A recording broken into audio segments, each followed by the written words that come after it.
Cesar the Magic Sneezer. Tale 1.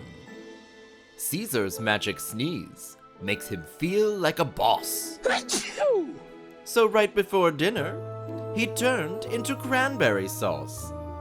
He wiggled and jiggled with his body all rounded. But for ruining the meal, he was quickly grounded. Tale 2. On Thanksgiving Day, Cesar sneezed into a turkey. Ah-choo!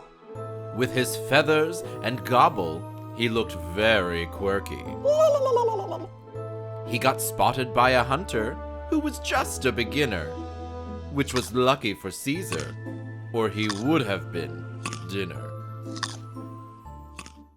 Don't forget to like, subscribe, and share so you and your friends never miss an adventure.